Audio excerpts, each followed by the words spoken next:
a todas, todos y todes.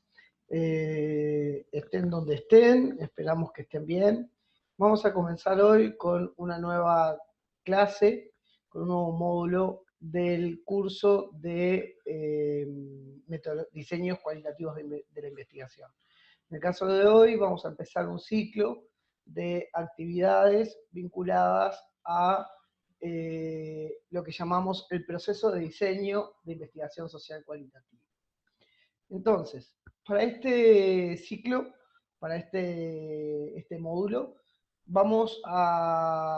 ustedes van a ingresar a nuestras explicaciones a partir de varios videos, ¿sí?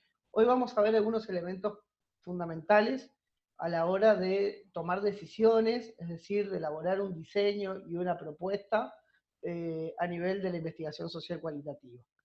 Por otro lado, también vamos a hablar de la relación entre propuesta e investigación a lo largo de este módulo. Vamos a trabajar también elementos vinculados a cómo son las preguntas de investigación en investigación social cualitativa, qué características tienen, sobre qué elementos se pueden formular, etc. Y derivado del proceso de haber generado una pregunta de investigación, vamos a especificar algunos elementos de cómo se formulan los objetivos de investigación, sobre todo a nivel de la redacción de una propuesta concreta de investigación. Por último, vamos a ver los elementos dentro de la propuesta del capítulo de estrategia metodológica.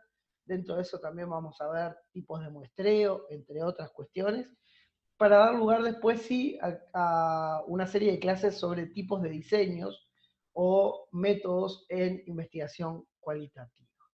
Entonces, vamos a empezar este primer video del ciclo hablando de qué es diseñar, que puede parecerles una pregunta relativamente trivial y que todas y todos en el mundo contemporáneo tenemos una respuesta sobre qué es diseño y qué es diseñar, una fantasía, una imagen que se nos viene a la cabeza.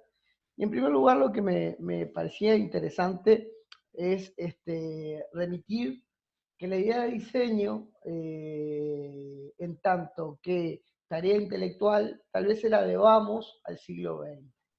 Es decir, en una contraposición histórica entre trabajo manual y trabajo intelectual, la producción de determinadas piezas, sobre todo a nivel de la arquitectura, el mobiliario y otro tipo de artesanías y o piezas, bueno, de mobiliario y tal, podría haber parecido una contraposición válida. Es decir, durante muchísimo tiempo la labor de un carpintero, de un herrero, no se consideraba, se consideraba puramente como una labor de trabajo intelectual. Tal vez estén familiarizados con la crítica a la división tajante o a la contraposición entre trabajo manual y trabajo intelectual que ya hubiera realizado Antonio Gramsci, un pensador marxista, y que si no les vamos a dejar en la descripción de este video, en la descripción, ¿sí?, de este video de YouTube, algún link para que puedan ingresar a ella si les interesa. Entonces, decíamos que la idea que tenemos de diseñar, esta idea que podemos tener de alguien creando algo, de alguien con un lápiz, un papel, haciendo esquemas, esbozos, líneas gruesas, borrando, reformando, es una idea que data fuertemente del siglo XX en tanto que actividad intelectual. Y que bueno, que una de las cuestiones más interesantes que surgen es a partir de la fundación de la escuela de la Bauhaus en Alemania de los principios del siglo XX. Esta escuela de arquitectura, de artesanías y de artes, fundada por Walter Gropius a comienzos del siglo XX, sin duda alguna reivindica para la producción de diferentes mercancías, muchas veces menospreciadas en términos como de artesanía, una función intelectual propia.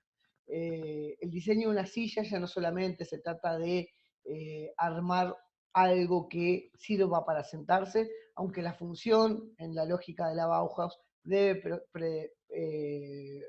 estar antes que la forma. Más allá de eso, bueno, una de las cuestiones que estaba asociadas también a la idea de la Bauhaus es la usabilidad de las estructuras a ser diseñadas.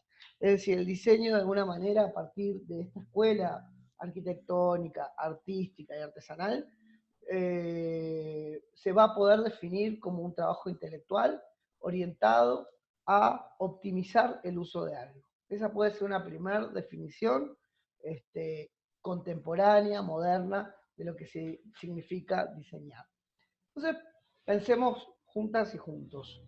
Eh, Vivimos cotidianamente con una idea de diseño, ¿sí? Es decir, históricamente no hace falta que pensemos demasiado para tener, como decíamos hoy, una imagen de qué es diseñar o qué es un objeto de diseño.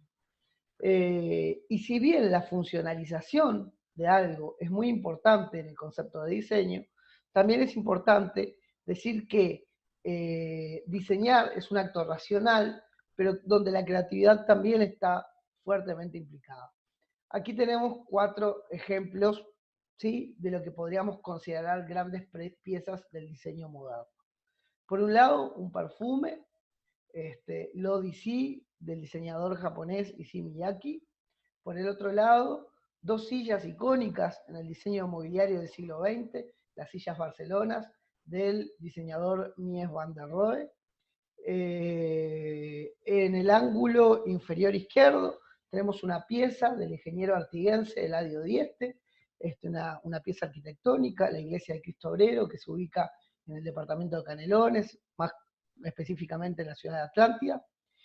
Y por último, una fotografía sobre una pieza de unas gafas de también un diseñador bastante importante, como fue Karl Lagerfeld, un dibujante alemán que se hizo cargo y renovó marcas bastante importantes a nivel del diseño de modas en la segunda mitad del siglo XX, como Chanel y como Yves Saint Laurent.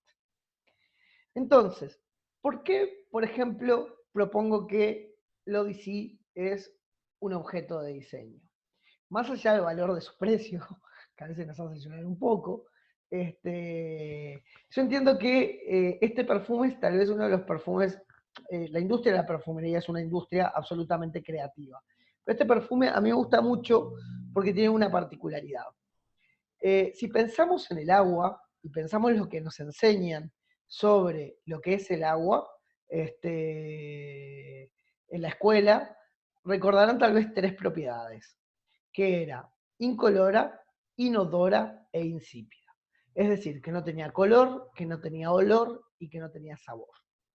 Sin embargo, Issey Miyake, sobre el año 1994, y bajo definir una colección que se centraba en el agua como elemento vital para la especie humana, decide diseñar su primera fragancia masculina que intentara ese perfume recomponer como 2 cosas: el olor del agua, que por definición es inodora, y por otro lado el olor del mar, o toma como la idea de agua al océano. Y logra como 2 cosas. La primera es atribuirle un elemento que originariamente se define por no tener olor, un olor particular. Es decir, les invito que hagan la prueba, vayan a las perfumerías de calle Uruguay o de las ciudades donde estén, cuando termine la cuarentena, y vayan y prueben el perfume y verán que en realidad se lo colocan y sienten el olor a yodo del mar. Para quienes crecimos en la costa, sabemos que uno de los componentes fuertes de los que está compuesto el viento de mar es el yodo que viene del océano.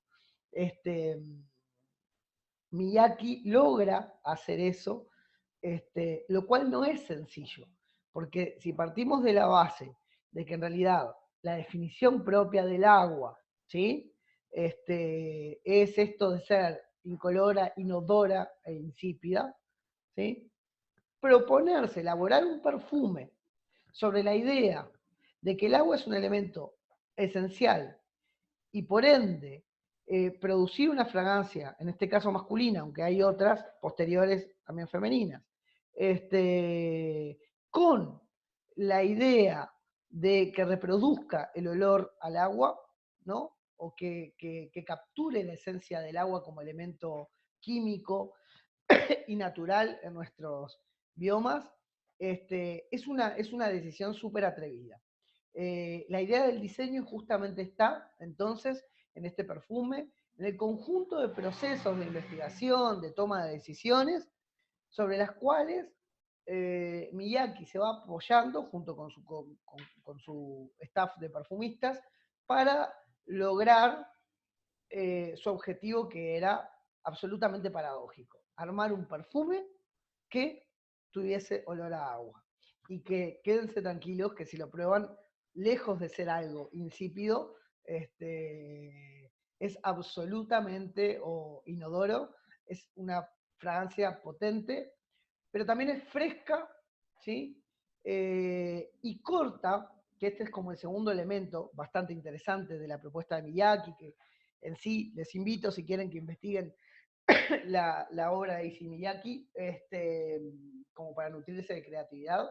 Este perfume además corta con las coordenadas de lo que es el perfume tradicional para varón, con olor a tabaco, con olor a maderas profundas, ¿no? Y si bien es un perfume bastante intenso, juega en términos de género y de la generización de las fragancias, a proponer sobre los años 90 una idea de un perfume masculino, que corta con la idea hegemónica de lo que es la masculinidad a nivel del diseño de fragancia. Por otro lado, por ejemplo, para hacer un poco corto esta presentación, podemos encontrar la obra de Eladio Dieste, como decía, un locatario para nosotros, es decir, un ingeniero nacido en el departamento de Artigas, que es sin duda alguna un referente en la arquitectura y la ingeniería contemporánea y del siglo XX en todo el mundo, ¿sí? La característica, o hay tres características interesantes de la obra de Dieste.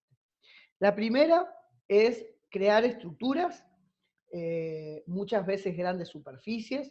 Podemos encontrar, como en este caso, la iglesia del Cristo Obrero en Atlántida, pero también Eladio Dieste, por ejemplo, es quien diseña el shopping de Positos, el Montevideo Shopping, el primer shopping que hubo en el país.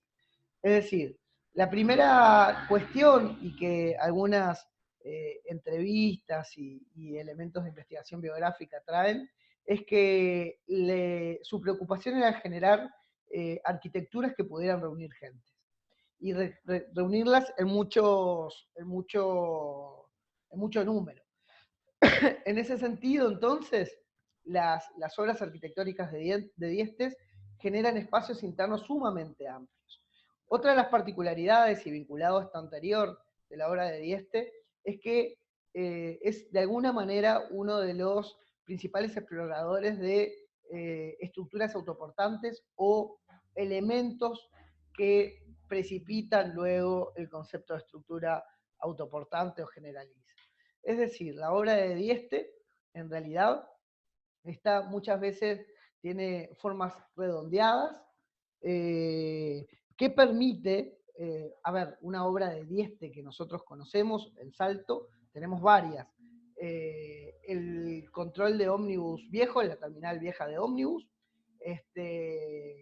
el parador del río Ayuí, también es de Dieste, y por último, bueno, lo que marca la entrada a Salto, que es una parte que se cortó y se trasladó, es un fragmento de una obra de Dieste, que es la gaviota, ahí después de pasar de las termas y antes de entrar a la ciudad de Salto estrictísimamente. Entonces, una de las características de la obra de Dieste era que buscaba, dentro de sus obras, en la medida que quería meter mucha gente adentro, que hubieran pocos pilares, ¿sí? Es decir, que hubieran pocas columnas que sustentaran en esos amplios espacios el techo y diera estabilidad a la obra. En ese sentido, Dieste utiliza, que es el tercer elemento de creatividad de Dieste, sobre todo pensando en la posibilidad de desarrollar eso en ciudades que no tienen, por ejemplo, a nivel municipal, enormes volúmenes presupuestarios. Entonces, Dieste genera espacios curvos que se sostienen a sí mismos y que de alguna manera permiten, bajo la cobertura de esas curvas, generada por el propio peso y la relación de sistemas de cargas de las piezas con las que se construyen, que en este caso es un elemento además súper autóctono y súper usado en nuestra arquitectura, que es el ladrillo, eliminar esos pilares, esas barreras de intercambio, ¿no? En personas que están compartiendo un mismo espacio, y genera como elementos que al mismo tiempo de muy viables económicamente, logran superficies interiores, ¿no? Espacios internos absolutamente más amplios que los que estamos acostumbrados con los pilares, y genera, como dicen algunos autores, una nueva poética del espacio arquitectónico, reintroduciendo la curva y algunos otros conceptos. Pero básicamente todo esto movilizado por la idea de generar obra que permita reunir a gran cantidad de gente y obra que en realidad no sea privativa solamente de tecnológicamente de quienes tienen recursos para pagar tecnologías súper vanguardistas. Entonces, claramente estos dos ejemplos podríamos también traer las gafas de Lagerfeld o las sillas Barcelona de Mies van der Rohe, que fue uno de los principales diseñadores salidos de la escuela de la Bauhaus.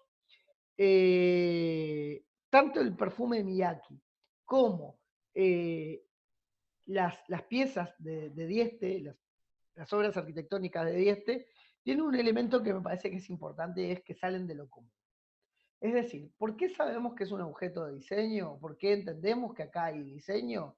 Porque hay un pensamiento profundo, ¿sí?, sobre cómo resolver de forma novedosa un asunto que tal vez hasta ese momento no había sido resuelto. Sea la generación de grandes estructuras con tecnología relativamente sencilla o de grandes estructuras arquitectónicas que permitieran alojar mucha gente dentro, sin demasiadas intervenciones de pilares que cortaran la comunicación, y sin tecnología, o mejor dicho, con tecnología relativamente sencilla, basada más que nada en el cálculo matemático que en la gran ingeniería y maquinaria, o cómo diseñar un perfume de algo que en principio no tiene olor, ¿sí? Aunque todos tenemos ideas de ciertos olores y sabores del agua. Entonces, ¿qué significa diseñar? Como para ir redondeando esta parte. Diseñar es crear algo único, original, inexistente. Diseñar es un trabajo intelectual que permite la creación de eso, ¿no?, de eso algo único, original y inexistente, y que se logra o que tiene por lo menos tres elementos de trabajo intelectual dentro. Por un lado, la creatividad, la proyección, ¿sí?, el salir de lo ya conocido. Lo segundo, la reflexión, que nos permite de alguna manera ir tomando decisiones. Y lo tercero, reflexión y decisión están juntos, la toma de decisiones. Otra definición importante entonces a la hora de poder decir qué es diseñar y que esto se vincula con qué es el diseño y también con lo que bien Mendilarzu va a plantear en el capítulo 2 de el texto de Irene Vasilakis, del libro de Irene Vasilakis, Estrategias Cualitativas de Investigación. Otra definición de diseñar es tomar decisiones reflexivamente. Tomar decisiones reflexivamente, que nos permitan proyectarnos, a conocer escenarios que hasta ahora no se habían conocido, a resolver problemas de una forma que hasta ahora no se habían optado a resolver de esa manera, ¿sí? Y para eso necesariamente a utilizar la creatividad para varias cosas, para que los proyectos sean viables y al mismo tiempo para que aporten diferencias importantes con lo ya conocido.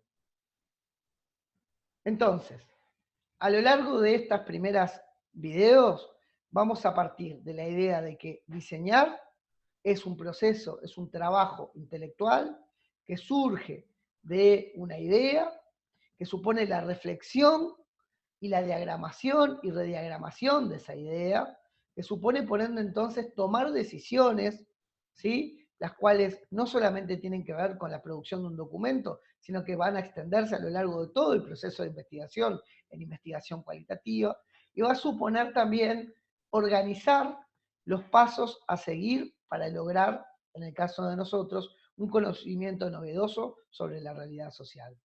A nivel de diseño, entonces, o mejor dicho, el trabajo intelectual de diseño en una investigación, lo vamos a ver por lo menos en 3 lugares.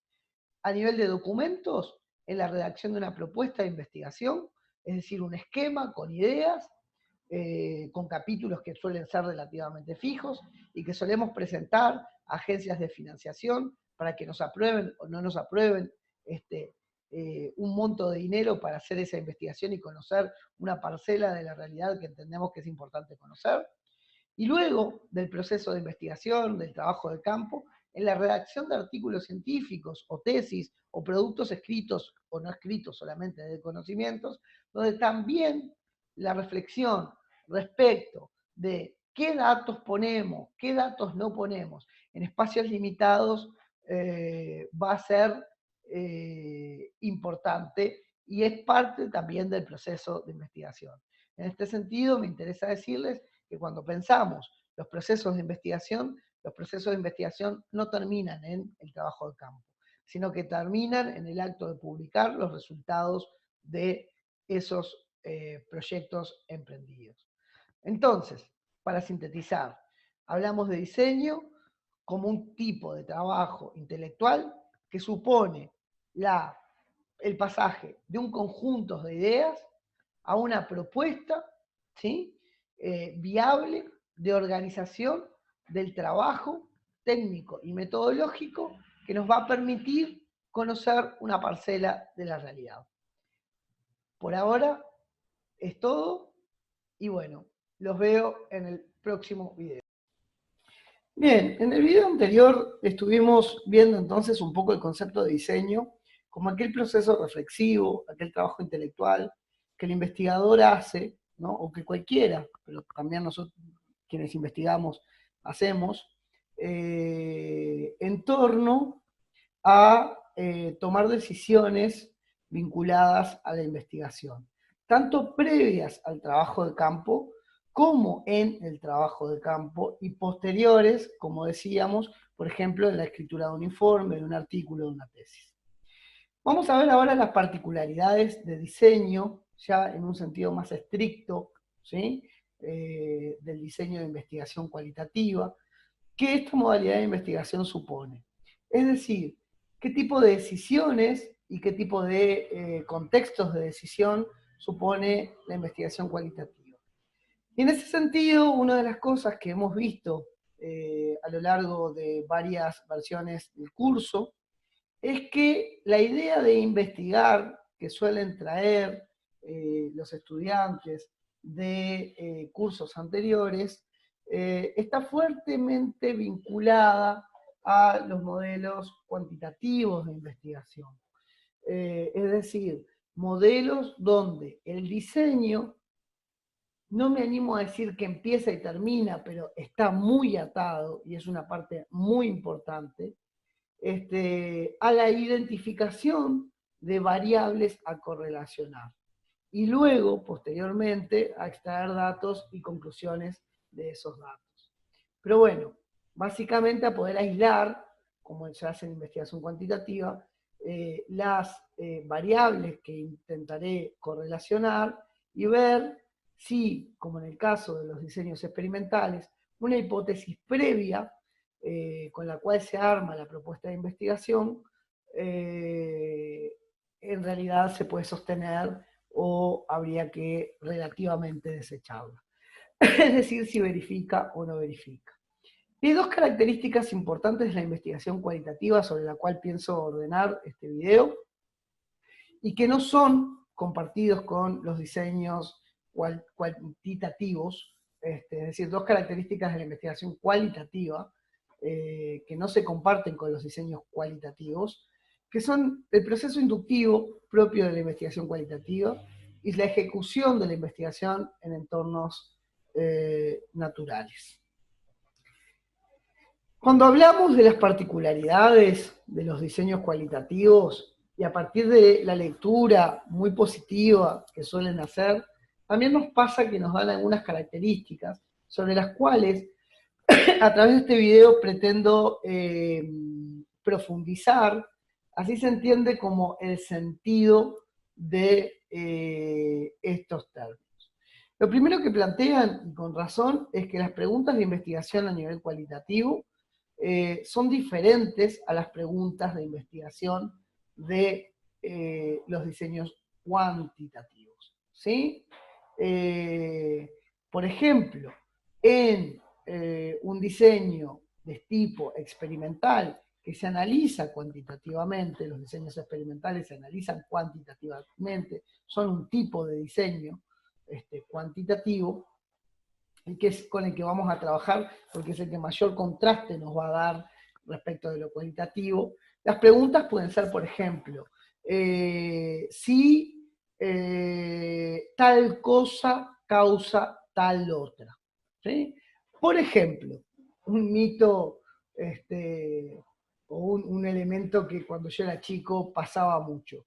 Me gustaba leer y a veces para no molestar no leía con la mejor luz. Y mi madre me rezongaba y decía, a mi hermano le molestaba un poco que yo leyera de noche en el cuarto, porque tenía la luz prendida, aunque no era la luz capaz de arriba del todo. Pero una cosa que me decía mi madre, cuando yo cazaba alguna linterna, me ponía a leer con una linterna en la parte que me tocaba de la cucheta, era no leas con poca luz porque te vas a quedar ciego. Entonces, con un diseño experimental, a lo largo de la vida, se puede hacer a una persona leer 4 años seguidos todas las noches con una linterna, y a una persona, y a otra persona, o a un conjunto de personas, hacerlos leer con condiciones ópticas de luminosidad. La hipótesis de base sería entonces que frente a condiciones no óptimas de luz o poca luz, la persona se quedaría ciega. Y mediríamos la capacidad de visión, a ver si se está distorsionando o no. Obviamente esto es un ejemplo y tiene connotaciones éticas que no se podría llevar a cabo hoy en día. Entonces, claramente las preguntas de investigación cualitativa responden a otros intereses sobre fenómenos claramente sociales, culturales o de relaciones sociales humanas. Por ejemplo, a conocer una experiencia o un conjunto de experiencias sociales en profundidad, desde el punto de vista de los actores, ¿sí? En la diversidad de formas que hay de vivir ese fenómeno en particular, y o a las dinámicas de negociación, intercambio, cercanía, discusión, que pueden haber entre diferentes formas de vivir un determinado fenómeno social. Pero estas características de la singularidad, de la subjetividad, de la particularidad y de la profundidad de la experiencia subjetiva son características de las preguntas de investigación cualitativa. Entonces, suele ser, sí, una característica, pero hay que entender el por qué. Entonces, nos suele pasar en los prácticos que ustedes nos ponen como pregunta de investigación, cuando teníamos prácticos presenciales, por ejemplo, la experiencia con las ceballitas, ¿mejora el aprendizaje de los niños? si analizamos esa pregunta dentro de ella, ¿sí? Lo que hay es una pregunta de relación causa-efecto. Es decir, ¿tener la ceibalita es una variable de optimización del aprendizaje o no la es? Y la respuesta a ese tipo de preguntas, absolutamente cerradas, solamente como en un diseño experimental, nos permite un sí o un no. Nos permite, de alguna manera, verificar una hipótesis preliminar implícita incluso, como por ejemplo de que las ceibalitas mejoran la capacidad de aprendizaje de los niños que las tienen. Otro elemento que suelen traer ustedes, o que hemos recopilado a lo largo de las diferentes ediciones del curso, es que suelen traer esta cuestión de que las investigaciones en diseños cualitativos son mix metodológicos. Y eso es cierto. Es decir, a diferencia de la investigación cuantitativa, donde el procedimiento de investigación es compartido para todas las investigaciones, tiene una linealidad y una direccionalidad específica, ¿sí? Y una serie de pasos a seguir altamente estandarizados, en investigación cualitativa conviven diferentes paradigmas, conviven diferentes métodos e incluso diferentes perspectivas sobre qué es la sociedad, qué es el ser humano, qué son las relaciones sociales y cómo se deben investigar. Y en ese sentido, a nivel técnico o a nivel metodológico, puede pasar que una investigación se nutra no solamente de un tipo, ¿sí?, de modelo o de diseño, sino que en realidad pretenda, para cumplir con los objetivos de la investigación, tomar técnicas prestadas de otro método, ya sean de análisis, de recolección de investigación, o se complemente, por ejemplo, la realización de entrevistas, muy propia de diseños del tipo de la teoría fundamentada, con el análisis documental, muy propio, por ejemplo, del análisis del discurso, entre otros métodos. Entonces, sin duda alguna, a la hora de poder construir una pregunta de investigación y darle respuesta, en investigación cualitativa, como no hay un protocolo único y estandarizado de pasos a seguir, tenemos la posibilidad, como hacen los artistas, de mezclar técnicas, ¿no? Yo estaba viendo un cuadro que estaba pintando mi pareja, que no es este que tengo, pero que es bastante parecido, donde había empezado hoy a trabajar con óleo. Y en determinado momento de la tarde, le aplicó carbonilla, dibujo de carbonilla encima del óleo seco. En investigación cualitativa nos puede pasar eso. Podemos recurrir a elementos auxiliares de otros métodos o a mezclar métodos y técnicas de trabajo en función de que sea útil y pertinente a los objetivos de investigación. Y en ese sentido, el mix metodológico refiere a esta condición de apertura estructural propia de la investigación cualitativa, según la cual a la hora de investigar tengo un pool, tengo una caja grande de herramientas y yo debo decidir qué tomar de qué parte para armar el diseño que yo quiero o la propuesta que yo quiero armar. Eso bajo la idea, recordemos, del diseño como reflexión y toma de decisiones, es decir, diseñar una propuesta de investigación a nivel cualitativo exige entonces reflexionar en profundidad la compatibilidad, lo positivo respecto de lo que puede llegar a aportar para la pregunta, la resolución de la pregunta de investigación, de los diferentes elementos de esa caja de herramientas, ¿no? Cómo yo los puedo articular o no. También se puede hacer un diseño clásico, es decir, elegir por uno de los tipos de diseños o uno de los métodos de investigación cualitativa, como la teoría fundamentada, la etnografía, la historia de vida o el análisis del discurso y seguir los patrones más estándares de esa línea de investigación. Por otro lado, y sobre esto vamos a trabajar fuertemente hoy, porque es tal vez el elemento que más compromete a la idea de diseño como proceso profundo de reflexión para la toma de decisiones en relación a la resolución de una pregunta de investigación, vamos a hablar del tema de la flexibilidad.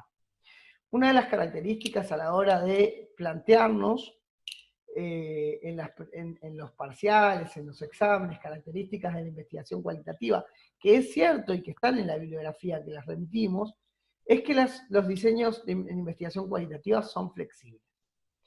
Alguna vez hicimos la maldad de preguntar, no las características de la investigación cualitativa, donde nos ponen que es un mix metodológico, abierto, flexible, multiparadigmático, etcétera, etcétera, etcétera, etcétera, como aprendido un poquitito de memoria.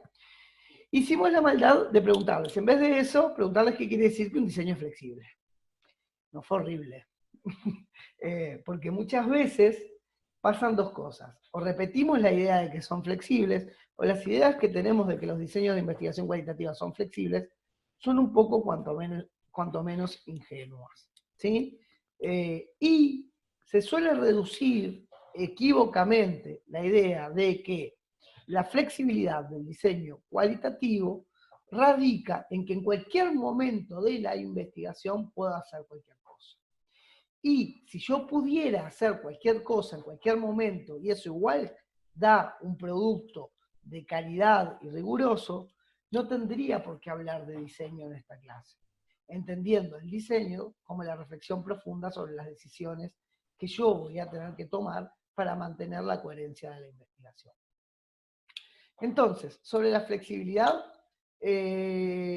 plantear que sobre todo la flexibilidad se pone en juego en dos niveles importantes. Uno, en relación a la propuesta, o sea, los propósitos de la investigación, sobre qué trata la pregunta, y el proceso de implementación. Y por otro lado, la relación particular de flexibilidad que hay, sobre todo respecto a los dispositivos cuantitativos de investigación, a los diseños cuantitativos de investigación, entre colecta de información y análisis. Entendiendo que en investigación cualitativa se parte de la base que el conocimiento que obtenemos es pasible de ser cambiado en el corto plazo, que no esperamos tener leyes inmutables de la naturaleza y que el objetivo es comprender en profundidad. Lo dejo por acá porque lo vamos a ir trabajando a lo largo de la presentación. Empecemos entonces. ¿De qué hablamos cuando hablamos de que la investigación cualitativa es inductiva? Voy a partir para trabajar las particularidades de la investigación cualitativa en términos de diseño, dado que es un método inductivo de producción de conocimiento, con el contraste entre los diseños experimentales y los diseños cualitativos. Sabemos que a nivel de las ciencias sociales, particularmente de la sociología, de las ciencias políticas o incluso de la historia, es difícil poder utilizar diseños experimentales, que en otras disciplinas, en otras ciencias sociales y humanas, como por ejemplo en la psicología, sí tienen una larga tradición.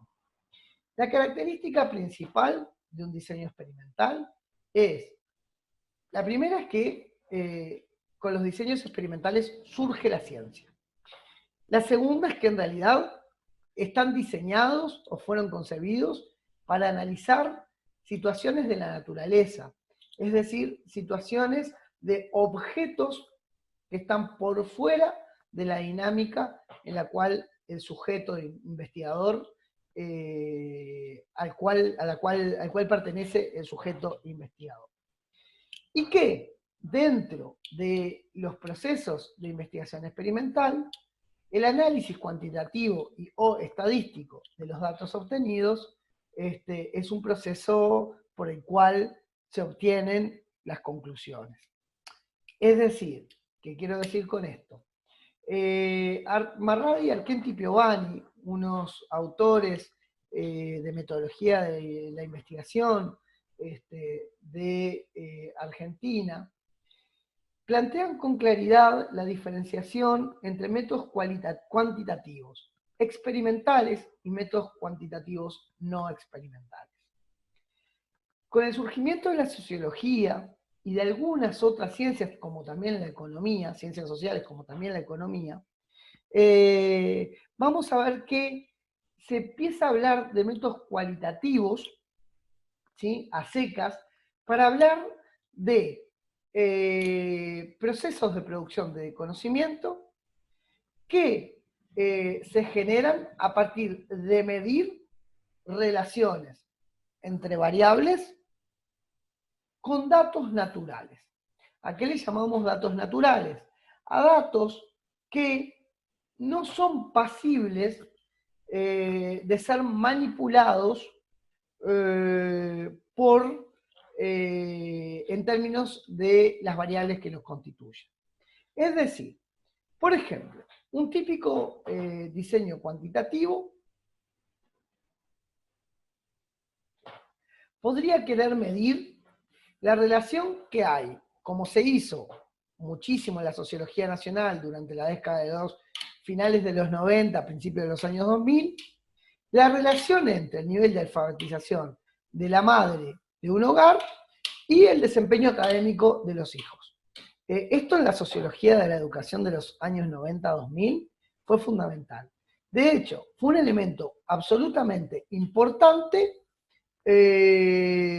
a la hora de determinados diseños de política educativa, como algunos que se implementaron en lo que se conoció como la reforma educativa de Rama entre el año 95 y el año 2000.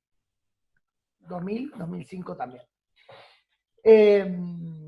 Entonces, se toma el nivel educativo, ¿sí?